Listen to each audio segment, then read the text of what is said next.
In the city, Peter goes through his daily routine with his wife Alice and their 2 daughters. One night, he's looking out the window when a bright light appears in the sky. Suddenly burning objects begin falling and killing all the people on the streets as they try to run away. When the building gets hit as well, Peter wakes up and realizes it was a nightmare. This has been going on for weeks and Alice asks him to see a doctor because the family is worried, but he says he can figure it out himself.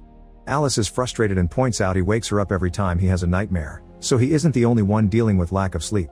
The next morning, Peter promises his daughter Lucy to get off of work early so they can go to the pier. He also agrees to throw a party tomorrow to celebrate Alice's promotion, which surprises her because lately they almost never see their friends. Then Peter gets in the elevator to go to work and his daughter Hannah is acting as the operator for fun. Their neighbor Ray also joins them, so Peter has to wait for him to leave to apologize to his daughter for being absent lately. On his way to work, Peter notices a weirdly shaped building and he doesn't know if it's real or he's seeing things. At the factory, he's in the middle of handling some equipment when one of his hands starts shaking. Suddenly he sees blood on it and gets a vision in which he's beating up someone on the floor. He snaps out of it when he hears the equipment failing, caused by his distraction. His boss David notices this and recommends him a good clinic, but Peter insists he's fine. However, he does take the chance to ask if he can leave early and David agrees in exchange for Peter promising he'll go to the clinic. Meanwhile, Alice is doing great at work and her boss wants to bring her into another project, but she turns it down so she can leave early and be with her family. After getting the clinic's phone number from David, Peter starts getting ready to leave. He notices a light flickering on the desk and suddenly more visions take over his mind. He sees himself fixing a light while hearing a person on TV talking about giving a certain group a chance to benefit the planet. However, another person says they have no rights and that they'll rise up against humanity.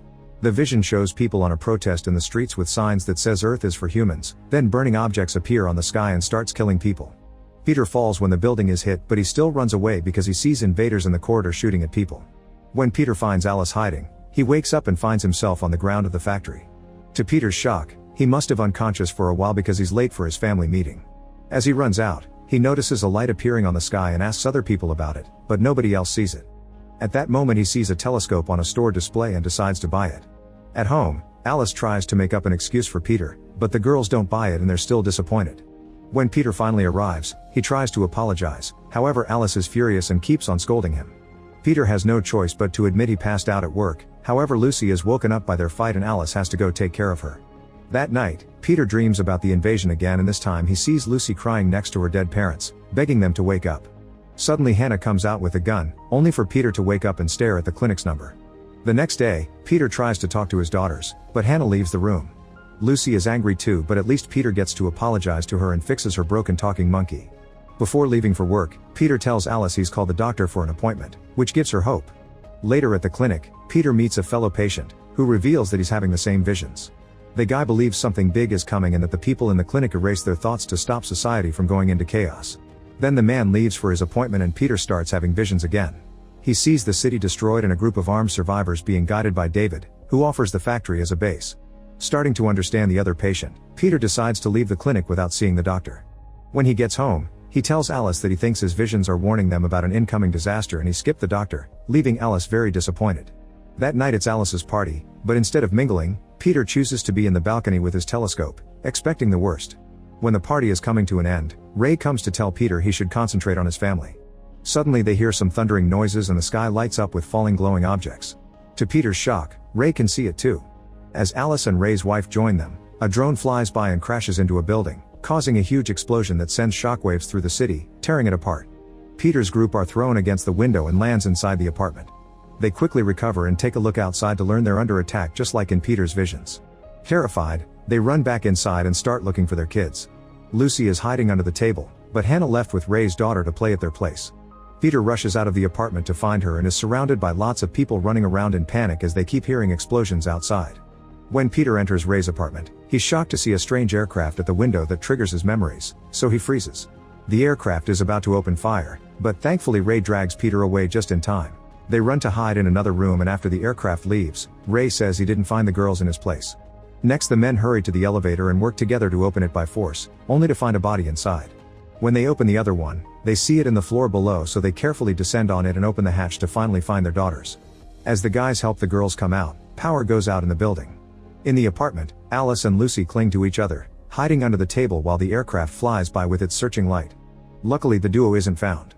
On the stairs, Peter pauses to peek behind the door and discovers a soldier invader is now in the hallways. They immediately rush upstairs and each family returns to their own apartment. Peter tells Alice that this chaos matches his visions and he remembers David's words, saying they should hide in the factory. However, they can still hear people being shot in the corridors, so for now they move some furniture to barricade the door and make the girls hide in the bedroom closet.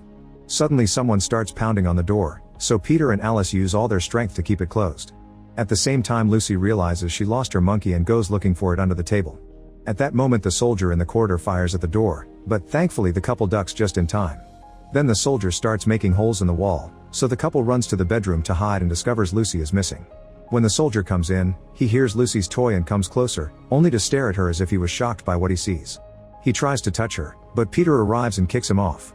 Then they start fighting and after lots of struggle Peter steals the soldier's weapon, but he can't use it. As the fight continues, Alice appears at the door and calls for Lucy to take her back to the bedroom. The soldier overpowers Peter and tries to stab him, but before the knife can reach him Alice hits the guy to make him fall.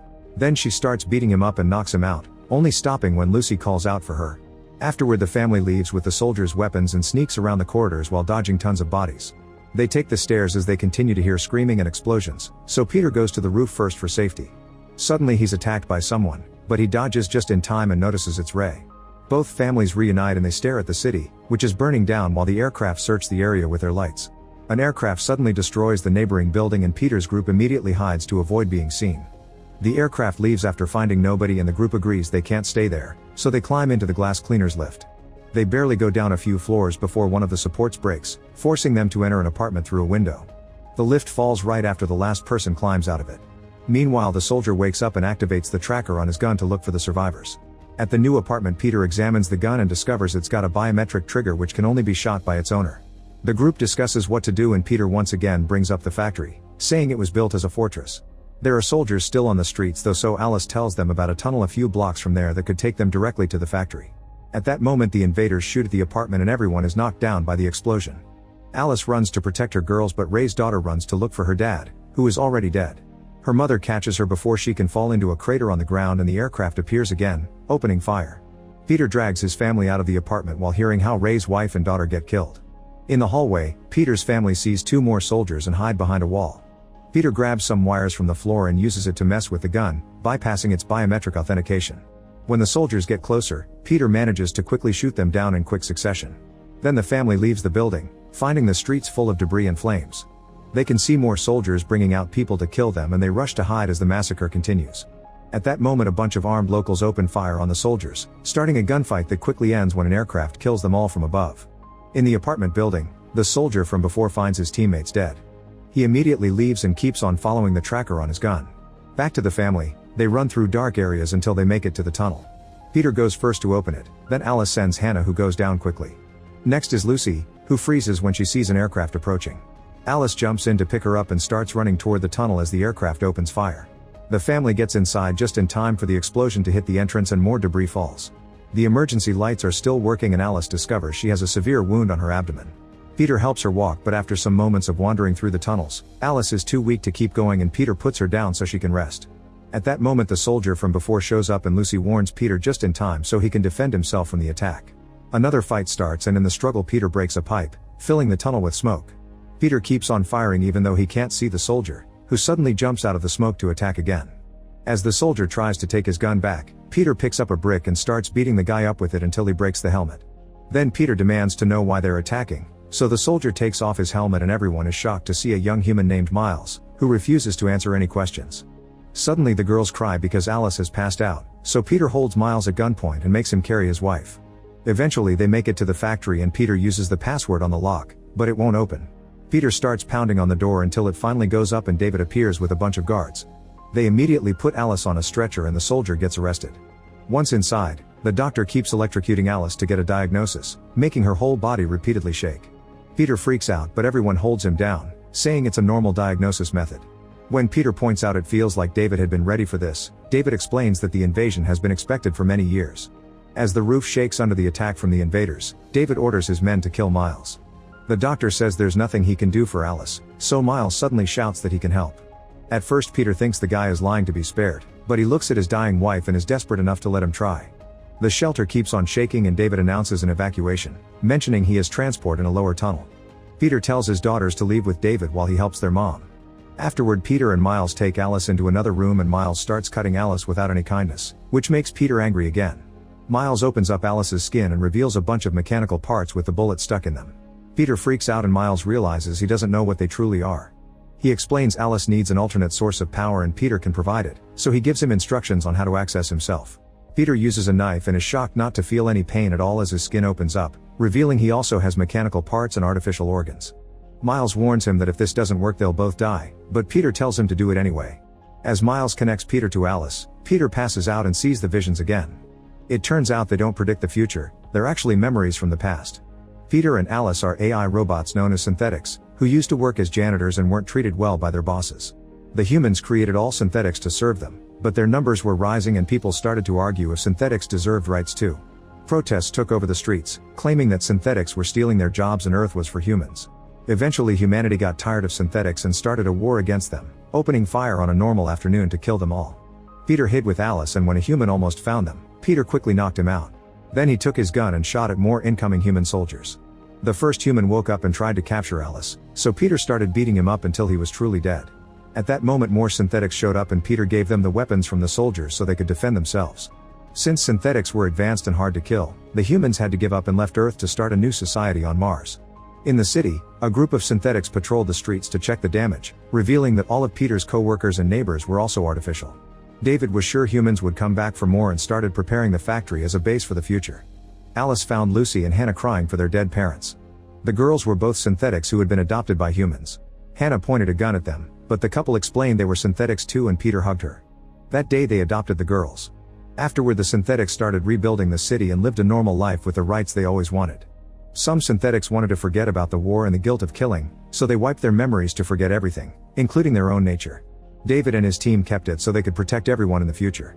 Sometimes synthetics would get glimpses of their memories back, so they would be sent to the clinic to erase them again. In the present, Peter wakes up and notices the connection, discovering Alice has survived. He wonders why Miles is helping them, so the guy explains the war happened to his grandfather's generation many years ago.